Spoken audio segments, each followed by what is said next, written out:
Along this back and forth way that they traveled up to one city and down to another across the countryside, Jesus told the disciples again, as he said in the scripture last week, that the Son of Man is going to be betrayed into human hands, and that those human hands would kill him, and that he would rise again. But you remember what happened last week after the first time Jesus gave the disciples that disturbing news.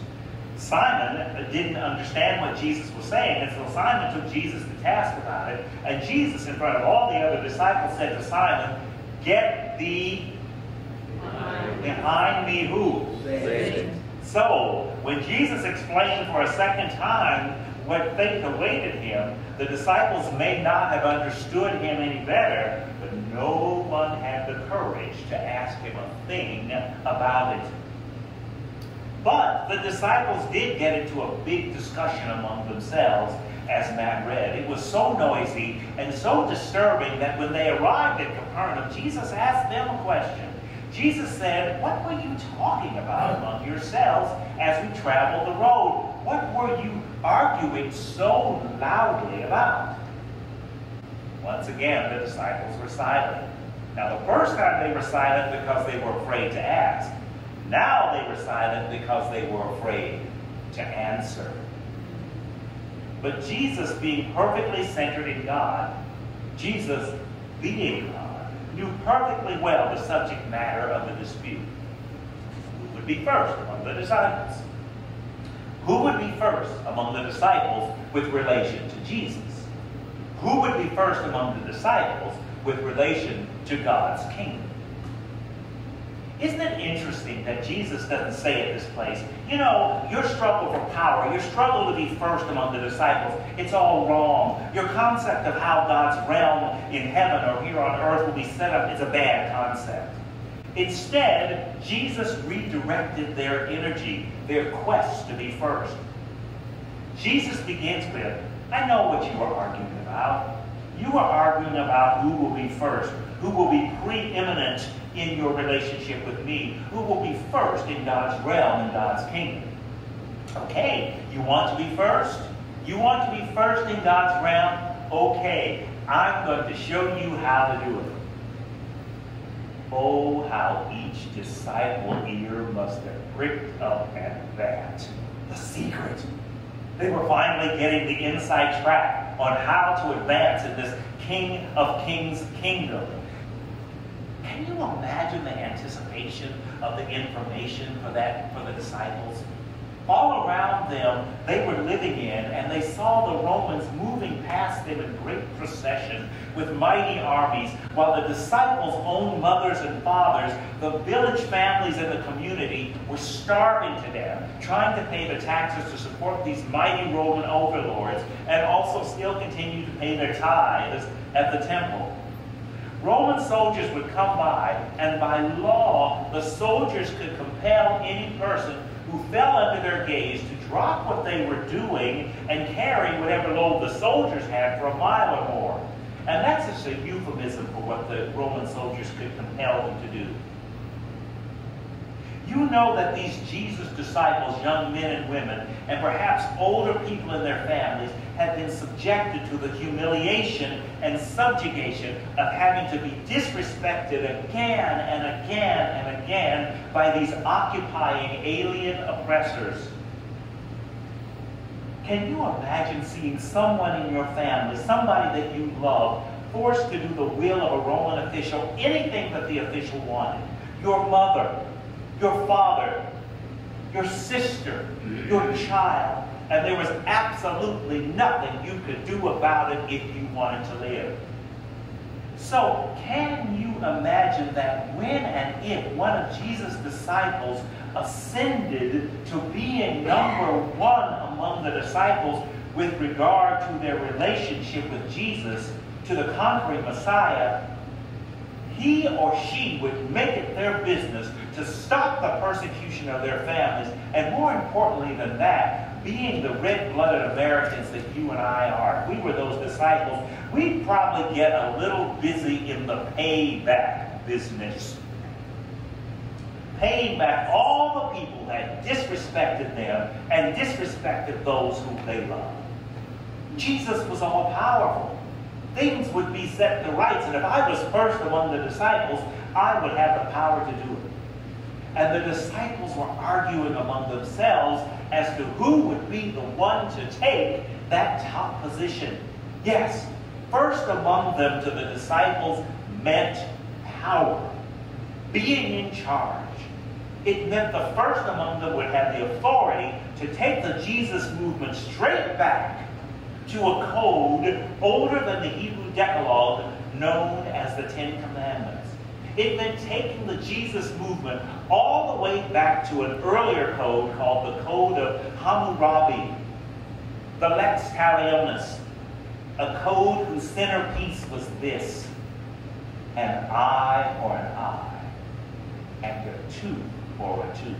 You did something to me and my family, I get to get back at you. But Jesus answered, and the answer was very simple. Jesus said, if you want to be first, and I'm not blaming you for wanting to be first, but if you want to be first, you must be last. You must be servant of all. Jesus said there is no place in God's realm for any other kind of ascendancy. If you did anything else, you would be making yourselves no better than the ones who had persecuted you.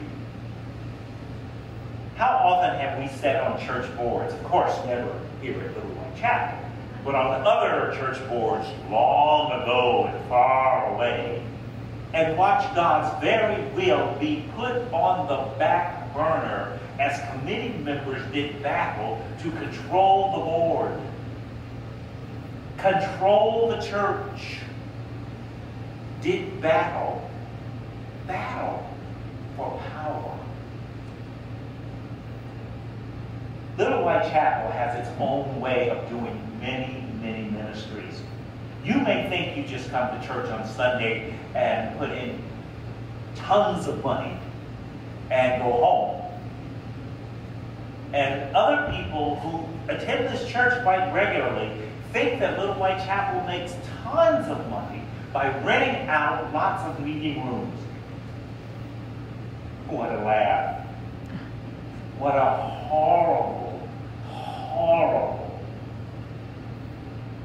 horrible misunderstanding. Little White Chapel, by charging little more than enough to keep the doors open and the lights on, facilitates gathering after gathering, mission after mission for missionaries of all kinds. Some entrepreneurs, some community organizers who can't afford to practice servanthood anywhere else. But it happens right here in our church home, right under our holy noses. We have become a mission church by being available. There's a jazzercise class that meets here a few times, I think 3 times a week, maybe 4 if they can sneak one in and they don't think we're looking. Tell her I said it. The story that I heard was that this lady left her class on Tuesday and was afraid to get into her car because the Alateen kids who also meet here on Tuesday were out in front of the church here on Avon, and they were doing what teenage kids do, just talking loud and being smelly and being kids. They're not that stuff. Actually, by the time the story got to me, the kids were accused of sitting on her car, bouncing up and down on the car, and they refused to get off and allow her passage to get into her own car by the time she was ready to go. And as you might understand, if that was the nature of what happened, she was understandably concerned. So the next Tuesday, I was here, and I waited for the facilitator of the youth group. I waited, and the facilitators were slow in coming, and it was getting late. But the young people were gathering outside of the church on their usual Tuesday nights, being noisy and slightly smelly. They are always very friendly and very familiar with me. Sometimes they call me Pastor Boss, which is a combination of two terms of respect. Pastor because I am the pastor, and boss because I am black. It's kind of crazy. Hey, Pastor Boss. So I asked them when their sponsor would arrive. They said he was running late, but he would be here. At first, I gave one of the young men my cell phone number and asked if he would have the sponsor call me, which the sponsor did. But then I realized I was in the midst of a ministering opportunity.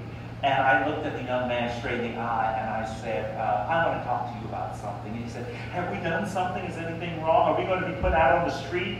We don't have anywhere else to go, Pastor Boss. Sensing this was a moment, I looked at him and I said, there are women here who are taking a class on the other end of the building, and I understand they don't always feel safe walking to their cars when your group is congregated out here on the sidewalk. What am I supposed to do about that? The young man, one of your young men, because he's here every week, one of your young men that you have never seen, he was maybe 14 or so, he spoke up and he said, we have a speak out time during our meeting every week, and we talk about issues that we face, and we talk about how we are perceived in the community. With a look of determination on his face, he said, I will bring this up, and I will address this issue tonight. I promise you we will do something about it. She will be safe. He looked as if he knew exactly to what incident I referred.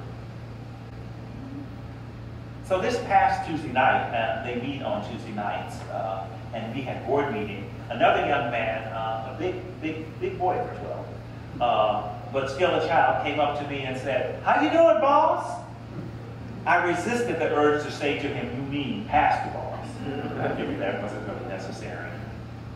But he said to me, and he was very eloquent, and I think a few of the board members heard him. He said, there are not a lot of churches that will give us a space. If it wasn't for Little White Chapel, we don't know where else we could go. I appreciate you giving us the opportunity to work out this issue that you brought to our attention among ourselves and discipline ourselves, because we don't have a lot of options. Al-Anon teens are children who have been cast out of society. They have grown up, they have had to grow up being marginalized and abused by alcoholic adults. They are in situations where they have little or no power. They are largely thrown away. In Jesus' time, children had the least rights. They ranked below slaves. They were lower than slaves. Many of them lived on the streets foraging for foods. There was no BTAC to help them. There was no other agency to help them. They were largely thrown away. Jesus looked at the disciples and took a passing child in his arms, and through my theologic imagination, I imagine it was a homeless child, because what other parent would let a stranger hug their child? Jesus took a street urchin in his arms and gave them a visual of how to be first. You want to be first? You welcome one of these. That is how Jesus described faithfulness to God. That is how Jesus described being first among his disciples. Jesus said, the one who welcomes such a child as this, powerless, with no place to go, thrown away, that's the one who welcomes me. And the one who welcomes me in such a fashion welcomes the one who sent